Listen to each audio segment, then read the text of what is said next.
Watches life hack video to try to make life easier. Doesn't do any of them. Wonders why life is still crappy. Subscribe and leave a comment to see your face in the next video. Teachers and professors of Reddit, how did you secretly get back at that kid? I taught English at a ritzy private school in South Korea. We weren't allowed to discipline the kids for any reason, no matter what, because the school was making money from the tuition.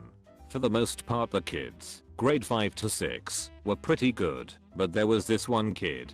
He was a little shit about everything, always disruptive, bullying the other kids, throwing pencils, writing swear words in Korean on the whiteboard before class, never listening, etc. I started eating a lot of kimchi on the days I taught that specific class, which gave me wicked indigestion. When I walked by the kid I would let out these horrible silent creeping hot farts. No one ever blames the teacher, and after a couple weeks he became known as the farty kid. He was still a little shit, but it made me feel better knowing that he was knocked down a few pegs. My stats professor said he saw a group of really talkative and distracting kids doing well, and he thought it was fishy. He looked at the tests and saw that they were all the same answers. Then he looked at the seating chart and noticed that they could all look over each other's shoulders to the front of the class where the smart quiet girl sat. Solution: give her a different test. Only her. When he handed back the tests, he told everyone who got under a certain grade, like a 50%, to come see him. Each student got like a 10% or something. When they were alone, he basically said, well, this is your punishment for cheating. Don't do it again. I thought that was awesome. Edit. Sorry, not to mention this was a high school / secondary school stats class. If it were college, definitely would have / should have been reported. These two girls in my econ class were cheating all the time. They turned in this paper on the Federal Reserve that didn't get picked up with the plagiarism checker, but they both turned in the exact same paper as each other. I told them, you guys did a great job on this paper. You get 50% and you get 50%.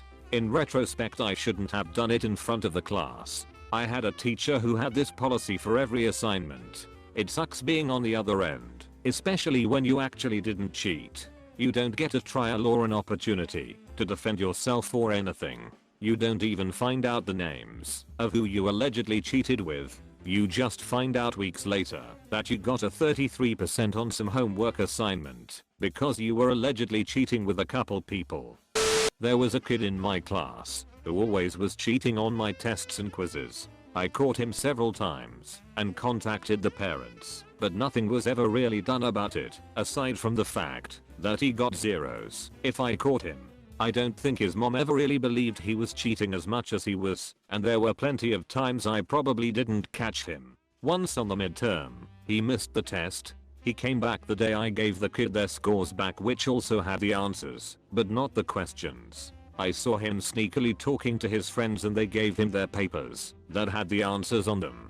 I didn't say anything, but the makeup midterm has the same questions with all of the answer choices moved over by one letter. Little bastard got a 3% on a multiple choice midterm. I assume he must have read one question and then copied the rest from his friends. Justice. Not secretly, but I learned to take copious notes and have a file on every student. Lazy students will often try to throw the blame on the teacher. I had 2 students request a meeting with the dean of students to discuss my unfair grading, and I showed up with a stack of evidence. Every substantive in-person interaction was documented on the front of the file, and I included copies of every email and note on the inside. There's nothing more embarrassing than coming face to face with your own laziness and being unable to wriggle free. They started paying attention after that. Not a teacher, but back when I was in high school, a student had sex with the coach's daughter in the locker rooms. The coach made that kid's life hell, making him run around the school who knows how many times and just working him to exhaustion for about 2 months. After that, the daughter was caught having sex with 3 other guys at a party and the coach realized his daughter was a slut. I was in a class where the professor had the 2 blatant plagiarists stand up and read both of their papers at the same time. Halfway through, without even looking at them, and his eyes turned to a wall, he said out the last conclusion statement.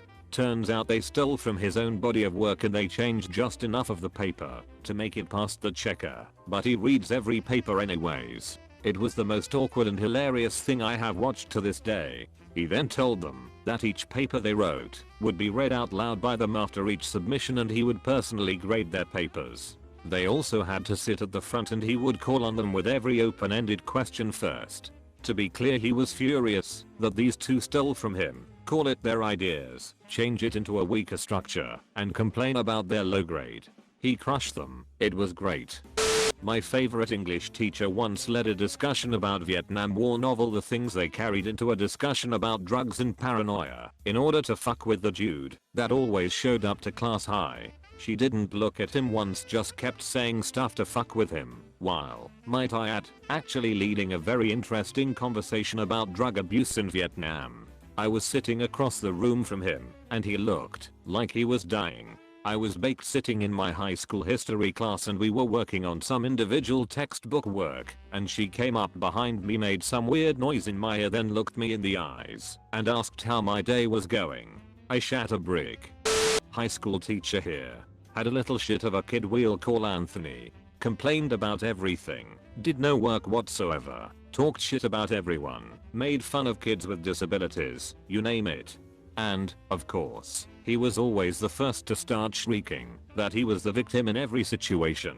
Everyone was against him. How come he always got picked on and so forth. Now, in my teaching career, which has spanned the better part of a decade so far, I've taught more than 1,000 kids. Plenty of those have been bad kids. The thing about bad kids, though, is they are usually bad for fairly simple reasons. Shit going on at home. Unmedicated or undiagnosed mental illness. Trauma in their past. Hell, maybe just lonely. If you pay attention, you can find out why almost any kid is acting out.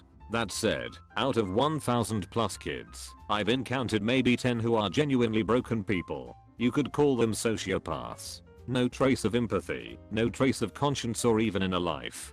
People who basically exist to serve their own desires exclusively and have no compunctions about how they might most quickly realize those desires. Anthony was one of those kids. The worst thing about him was his constant tendency to immediately shit upon anything that anyone else had put effort into, including my lessons. We would nearly have these very vulnerable, tender moments in the classroom where kids were talking about big important issues and really growing intellectually in awesome and uncomfortable ways, and then Anthony would call them fucking gay or whatever else. One day, this girl Patrice, an incredibly sweet girl, sensitive, with an artist's heart, is sharing something in class for the first time.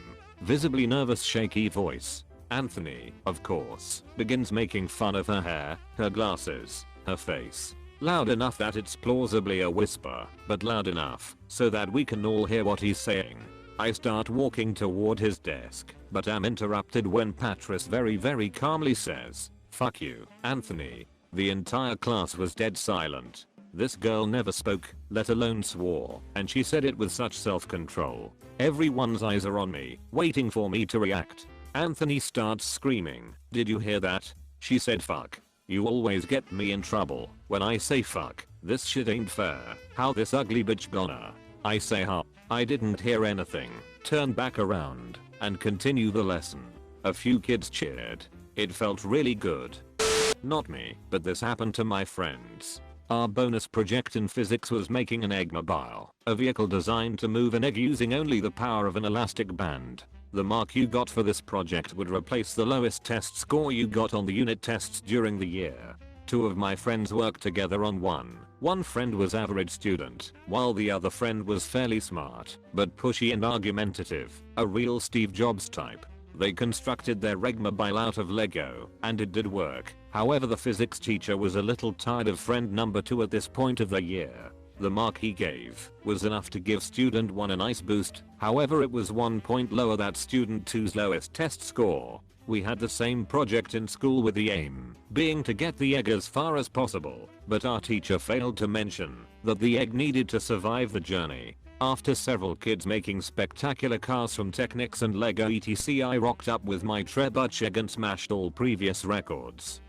My abnormal psych, a 400 level class, so you would assume people in this class were interested in the field, had us visit a local homeless shelter.